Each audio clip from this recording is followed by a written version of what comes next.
Hi, welcome back to FutureFast. And once again, we have Mark with us to talk about the future. But if you are here for the first time, I urge you that there are two other parts of the conversation we've had with Mark, which you don't want to miss. In the first part, he shares his journey into how he got into and what he's doing in the cryptocurrency security space, and would be very interesting for you to connect with that to get into the second part where he talks about what is happening there and what needs to happen there and how some of the efforts that he's involved with is working towards that.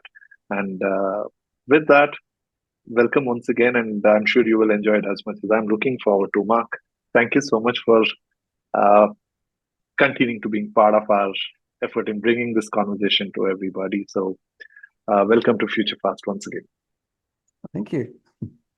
So, what's your perspective on the future of uh, security in this cryptocurrency world? I think for me, there's two things that I'm quite interested in following. There's one where central bank digital currencies is quite a hot topic right now. You see organized governments around the world wanting to not have their own currency jeopardized by these internationally digital currencies or stable coins, right? So I think that the governments around the world will at some stage implement. Nearly 135 countries are going towards that. Yeah. And I mean, for New Zealand, in their discussion paper, they plainly put it that they believe that stable coins are a risk to the stability of the New Zealand financial system because it will devalue the fact that you can trade digitally New Zealand dollars when you have these stable coins where you can basically, there's no forex, there's no financial transactions involved. I can send you USDC and you can send me USDC, and there's no intermediaries, there's nothing. And I think that central bank digital currencies will come in more and more. We'll see that come in more and more.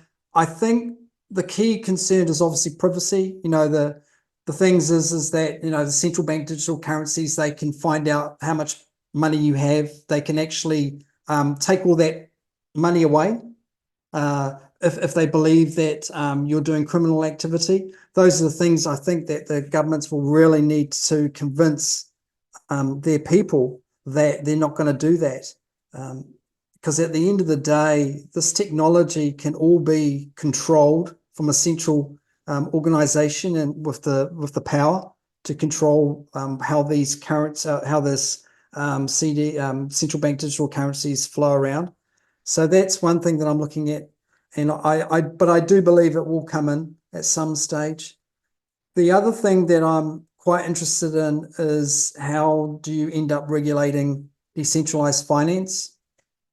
Because decentralized finance is something where I think a lot of the passionate cryptocurrency enthusiasts believe that this is going to be the last bastion point where regulation cannot touch them. They've seen that, your Bitcoin, your Ethereum, all your centralized exchanges and so forth, they're all controlled by one entity and they're all ending up being regulated. And that's, for me personally, that's a good thing, because at the end of the day, when you've got the average, Joe Bloggs who comes in there and wants to be part of this Web3 space and puts their hard-earned money into this environment, that they need to have some type of assurance that there's accountability for when things go wrong, just like in the normal legacy finance world of banks and so forth. You're not going to get mainstream unless you actually have some type of assurance that there is accountability. With DeFi, because supposedly no centralized control, and I'm talking in very novice terms here, but at the end of the day, someone is going to make some money from providing this platform. And I think that the regulators will work out a way in such that the people that provide this decentralized service, or they look after the code, or they they make a margin from these transactions, they will be the ones that will be identified and held accountable. It's a very touchy subject, but for me, personally, I just think about the end user and how they need to have assurance that these things are above board. The other thing too, where regulation's still going to be coming in, is that we don't want to have some type of financial mechanism that enables terrorists and criminals to be able to launder money or receive proceeds to help their terrorist activities. You just can't have that in the world where no one can touch this payment mechanism or this financial channel. It is quite a concern. So I think regulation of DeFi will come in. What I find interesting is that how they're actually going to be able to regulate this. But I think ultimately, when they identify the people that actually code it or get benefit out of providing this service, is the ones that the regulators will start looking at. Correct. And do you think the fraud will come down in future, considering all this, even efforts even from the government agencies to bring in regulation and compliance, and also businesses, more serious businesses getting into it? Do you see the fraud will come down, or we will continue to have some big fraud in the future? I think we'll still continue it as they apply regulation. But if you go back and you'll see before the Web3 space, there was massive fraud. There was credit card fraud. There was skimmers put onto terminals, credit card terminals and so forth. And then ultimately regulation, compliance, enforcement came in, and it made it harder and harder for criminals to actually game the system, so to speak, right? So, for example, with credit cards and so forth, you had the EMV chip, which made it harder for them to actually to gain the information they needed to use the card without the physical card itself. And those types of standards and regulations came in and made it much harder for the hackers. So that's why they've all gone over to Web3, because it's the Wild West right now. And there's lots of ways to make money, and there's lots of innovative ways to make money. And this is right now, we're at that stage where they're making lots and lots of money, and they're using cryptocurrency in such a way that they can transfer wealth from the victim to the criminal. So the regulation will come in and it will clean up the space. I don't know how long it'll take, but I think it'll be pretty fast, because at the end of the day, there's just so much money in crypto right now, and there's so many ways for criminals to gain access to this funds, that the regulators will seriously start looking at it. And you can see it in the space right now, right? So the first crypto conference I went to, it was all about, the middle finger to the government and the regulators. It was always, we're not going to stand for this. We're not going to be regulated. This is all about not being regulated. But the last conference I went to, which was in Singapore last year, 2049, everyone that was speaking was talking about how they love regulation. We love regulation. We want to do this. We're going to get regulated in this jurisdiction. Fantastic. It's all great. It's just, even in a couple of years, the whole narrative has changed from, we don't believe in regulation to we embrace it. And that's the power of the regulators. And also, if you remember, in the last 5-6 years, the profile of people in the Web3 space is becoming gray. Yeah. Right? It was a lot of youngsters. In fact, I remember even being called uncle. Right? Yeah. A few years ago in one of the events, he thought I'm in the wrong place. Right? Yeah. No, I get that as well. It's quite interesting because, you do see a lot more of the more mature side coming into it. But I think it's needed because, at the end of the day, it's just a new technology. It's a new approach. But, there's humans, there's personalities, there's ways to make money, good or bad. This is just human nature.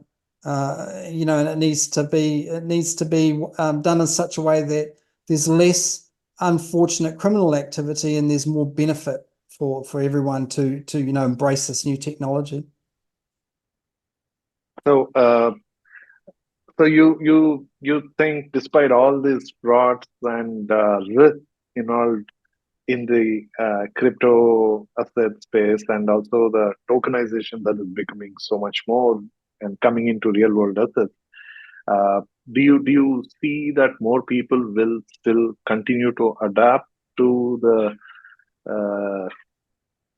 this world and in the Web3 space despite all this? And Oh yeah, I mean there's regulation for regulation's sake, but I think some of the jurisdictions they're doing a light touch to regulation, just not to stifle out innovation, and I think that's important as well because we need to innovate, we need to have new ideas, and at the same time there's always this firm foundation of assurance, and that this doesn't end up just becoming the Wild West, and ultimately at the end of the day the Web3 people, they want the world to embrace this, but currently you'll see there's so much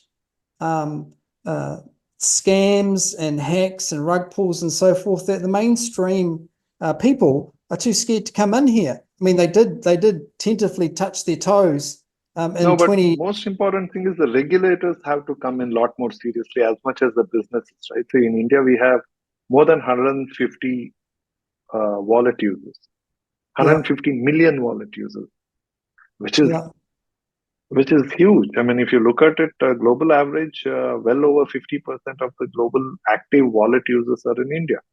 And our compliance ecosystem is very thin. And it yeah, is rather more like you cash out, you pay me 30%, right? It just stops there.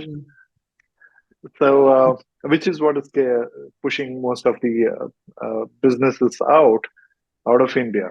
So, given this, as much as businesses approach security and compliance, regulators also have to come in, right? I mean, yeah, so all that you're saying, we need to have the regulators brought into this fray as well, as much for it to become a more safe play, and mm, also not chase people out.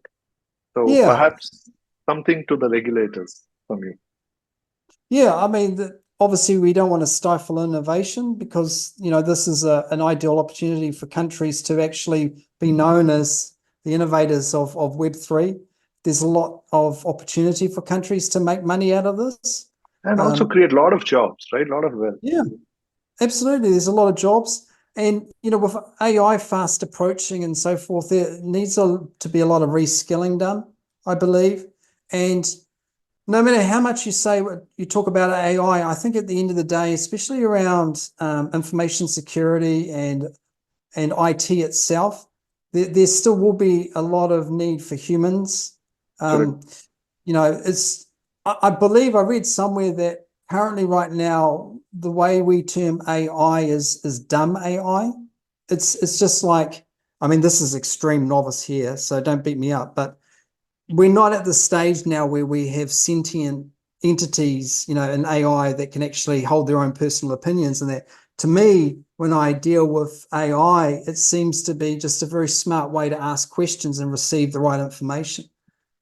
For example, I used to use Google search a lot to try and find information. But what I found now is if I go to ChatGPT and say, can you find me the link to this? And it says, here's the link. Well, that's fantastic, but it's not really AI in terms of, a sentient being kind of like saying, well, why are you searching for this? You should be searching for this instead. Just seems to me right now that we've got a long way to go before Correct. AI really threatens humankind, and so, e.g. the Terminator movies. But yeah, I mean, it's innovative. Some countries are maybe a little bit too focused on the criminal activities that this innovation allows. But just like with credit card scams and breaches in credit card information, the PCI DSS standard, they cleaned it up really well. And this is why you're having, criminal activity going over to Web3 space. ultimately Web3 will adopt standards like CCSS and make it more secure and make it harder for criminal activities, which will give the assurance to the governments and the regulators that, that this is safe for the people to come in and experience it and use it and get value from it. Perfect. And before we close, is there any last words of advice that you want to encourage people to in the approach? I mean, of course, you did talk about it even in a previous part of the conversation on the workshop, but is there any particular shout out that you want to give through this before we close?